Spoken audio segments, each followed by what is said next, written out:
Good morning, YouTube. Well, I went to a movie last night.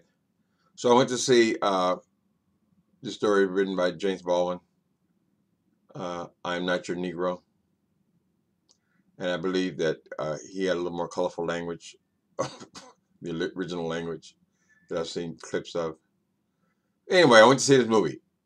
Okay, the movie about, you know, I had mixed feelings because for me, first of all, James Baldwin was before my time.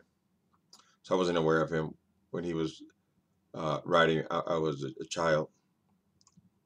But I wanted, but one of my passions is writing, so I wanted to see this person who managed to become a very popular gay black writer, in the 50s, 60s, in the 50s, 60s, when it wasn't happening.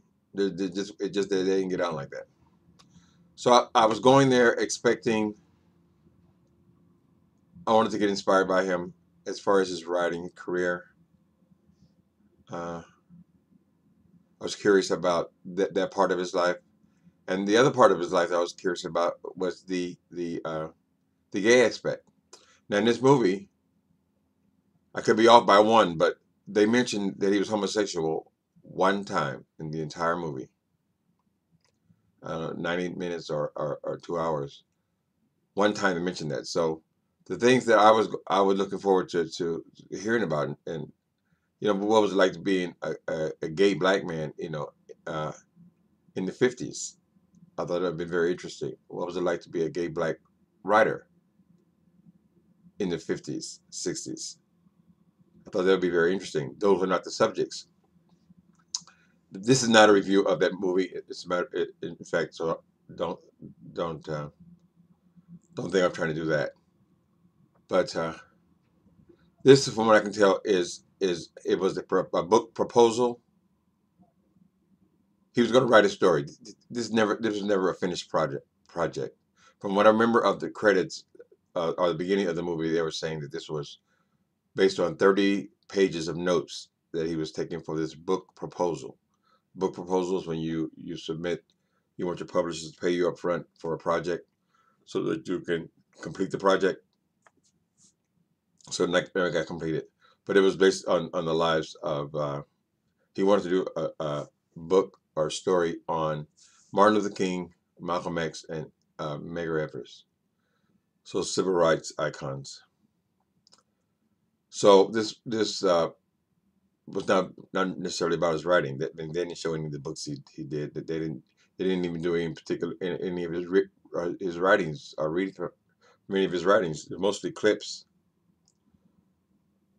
Video wasn't a big thing in the 50s, 60s, so it wasn't. There's not a lot of film of him.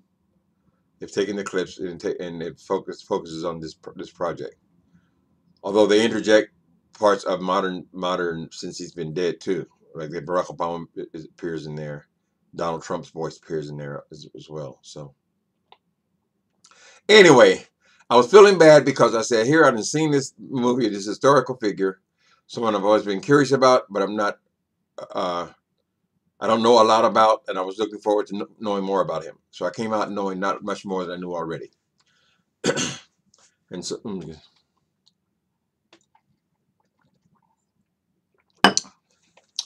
this morning I said, well, let me go and talk about this movie because it's just come out. I do want to promote it.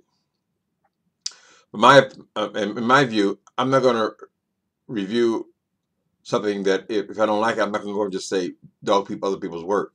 If it's not something that I enjoyed or I connected with, then I'm not going to go out there and just fake it, right? So I couldn't think of what aspect of the story. Not that it was badly told story. It is a documentary. Also, there are not actors involved in this.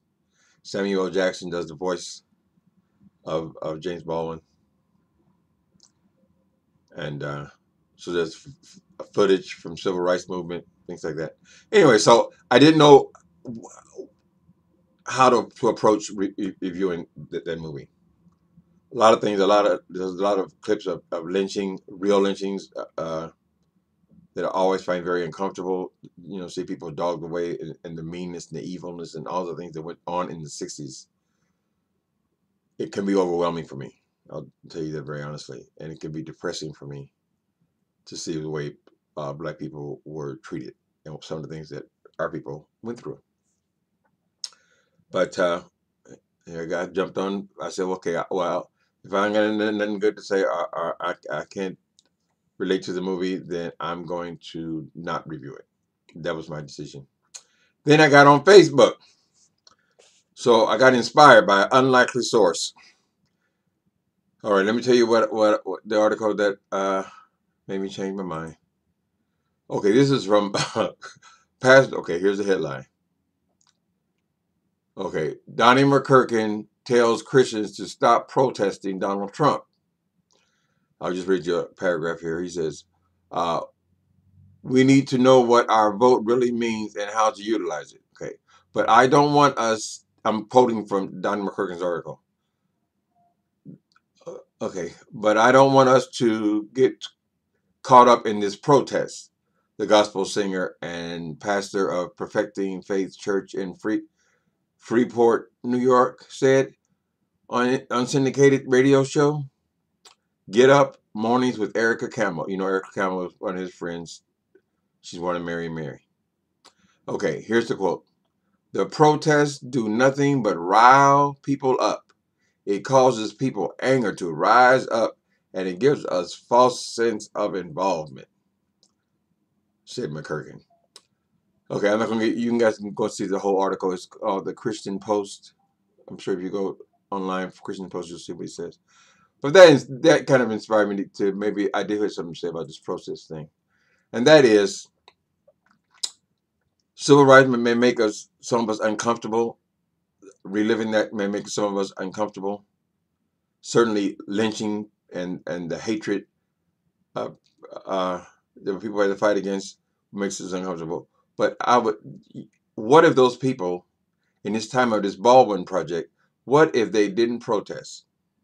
I mean, what would Martin Luther King was not civil rights.